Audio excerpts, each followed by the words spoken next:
Hello friends, नमस्कार। मैं हूं आशीष और इस वीडियो में लेकर आए हैं हम 9th क्लास जो आपकी एमपी बोर्ड की है बिहाइव बुक, उसका ये सेकेंड पार्ट है, सेकेंड लेसन का। तो यहाँ पर फ्रेंड्स देखिए कि हम पिछला जो पार्ट था उसमें हम थर्ड पैराग्राफ तक आपको डिस्क्राइब कर चुके थे। यहाँ पर हम करने वाले हैं फोर्थ पैराग्राफ से आगे के जो पैराग्राफ्स हैं उनको। तो चलिए बने रहिए इस वीडियो के लास्ट तक।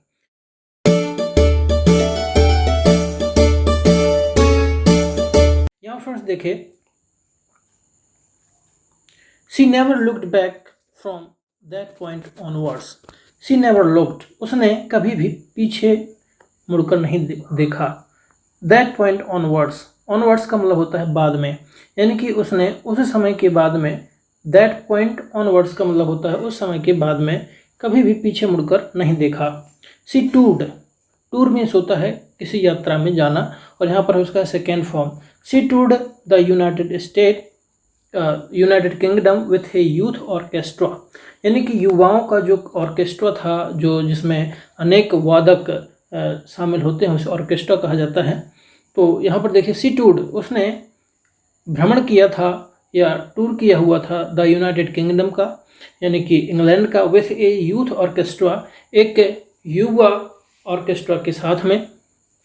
And by the time she was 16, और जब वह 16 साल की थी तब से she had decided to make music her life, और उसने डिसाइडेड मीन्स होता है निर्णय कर लेना, मेक म्यूजिक हर लाइफ, उसने अब म्यूजिक को, संगीत को अपना ज़िंदगी बनाने का निश्चय कर लिया था।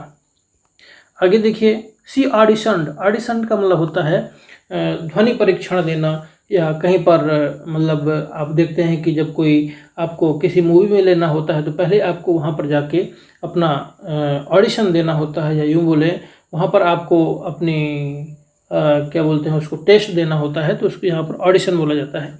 सी audition for the Royal Academy of Music, उसने म्यूजिक की जो रॉयल अकेडमी थी उसमें अपना ध्वनि परीक्षण दिया हुआ था। And scored one of the highest marks in the history of the academy, और अकेडमी के इतिहास में, history of academy,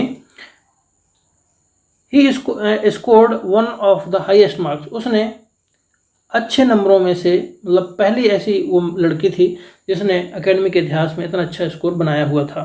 C gradually, gradually means होता है धीरे धीरे, moved from orchestra work to solo performances, वह उसने धीरे धीरे ऑर्केस्ट्रा में काम करते हुए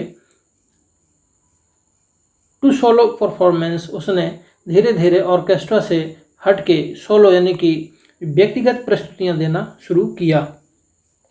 सोलो का मतलब होता है अकेला। सोलो परफॉर्मेंसेस की मतलब जब कोई व्यक्ति व्यक्तिगत या अकेले प्रस्तुतियां देता है तो उसे हम सोलो परफॉर्मेंसेस कहते हैं। सोलो ट्रैवल का मतलब होता है अकेले घूमना, अकेले घूमने वाला। तो यहाँ पर फ्रेंड्स आपको ख्याल रखना कि सोलो का मतलब होता है अकेला, यानी कि पहले वह ऑर्केस्ट्रा में जिसमें काफ़ी सारे लोग हुआ करते थे उनके साथ में काम करते थे, लेकिन धीरे धीरे उसने अकेले अपनी प्रस्तुतियाँ देना शुरू कर दिया। At the end of her 3 years course, और 3 वर्ष का जो उसका सिलेबस था, जो कोर्स था, उसको पूरा करने के बाद she had captured most of the top awards, उसने जो उच्च अवार्ड्स थे, जो उच्च सम्मान थे, उनको प्राप्त कर लिया था। अगले पैराग्राफ में देखते हैं,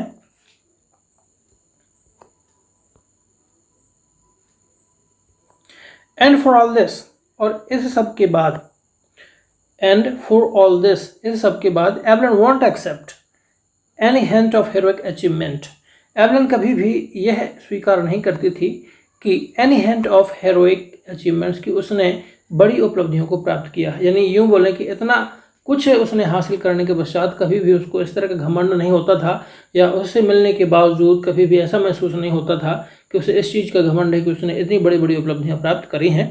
ये यहाँ पर इसका भावार्थ है, यानी कि एवलन वॉन्ट एक्सेप्ट, कभी ये स्वीकार नहीं करती थी कि उसने हीरोइक यानी कि एक अभिनेता के समान उपलब्धियां प्राप्त करी हैं। आगे देखिए, इफ़ यू वर्क हार्ड, यदि आप कठिन परिश्रम करते हो, एंड नो, और जानते हो, वेयर यू आर गोइंग, कि आपको कहाँ जाना है, यू विल गेट देयर, तो आप उसको प्राप्त कर लेते हैं या आप वहाँ पर पहुँच जाते हैं। And she got right to the top, और वह वहाँ पर ऊंचाइयों में पहुँची भी।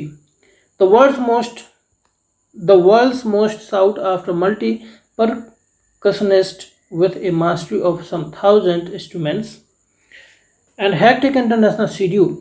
यहाँ पर देखिए द वर्ल्ड्स मोस्ट, दुनिया के जो साउट आफ्टर मल्टी परकशनिस्ट, जो बहुत से जो वादक थे, जो प्रमुख वादक थे, with a mastery of some 1,000 instruments, जिन्हें हजारों यंत्रों में मास्टरी प्राप्त थी, एंड हेक्टिक इंटरनेशनल शेड्यूल, और उनका एक अंतर्राष्ट्रीय व्यक्तिगत शेड्यूल हुआ करता था। हेक्टिक का मतलब होता है बिजी या व्यस्त शेड्यूल हुआ करता था। आगे यहाँ पर देखिए अगला जो पैराग्राफ है, it is intriguing to watch Evelyn function so effortlessly without hearing।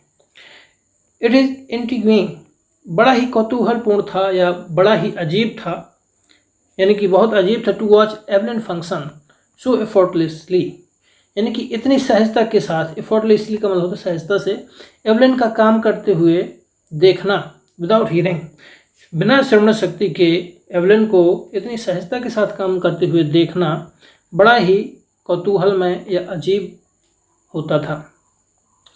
In our 2 hour discussion, हमारे 2 घंटे के चर्चा में, सी नेवर मिस्ड ए वर्ड, उसने एक भी शब्द नहीं मिस किया या एक भी शब्द को नहीं छोड़ा।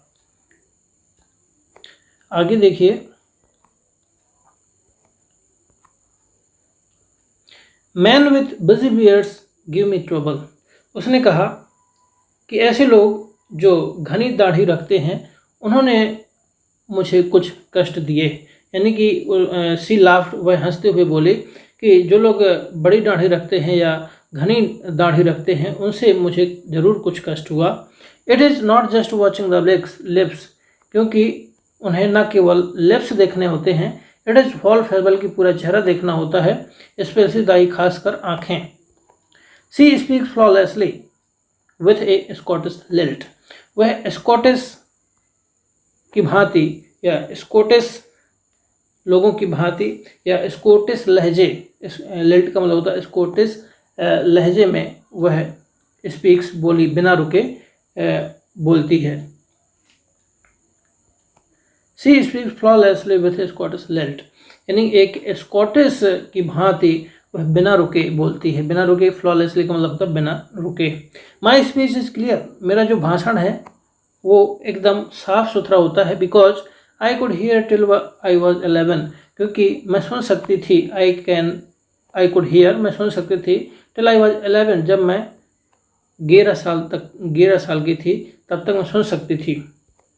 सी सेज, उसने कहा, वह कहती है, बट दैट डजंट एक्सप्लेन, लेकिन वह एक्सप्लेन नहीं कर सकती, how she managed to learn French, कि उसने फ्रेंच को सीखना और मास्टरी बेसिक जापानीज, और मौलिक जो जापानी भाषा है उसको सीखना और मास्टरी प्राप्त करने में कैसे मास्टरी कैसे प्राप्त करी, वह इस बात को एक्सप्लेन नहीं कर पाती है। या यूँ बोलें कि उसे ये नहीं पता कि उसने कैसे फ्रेंच और जो मौलिक जापानी उसको कैसे सीखा।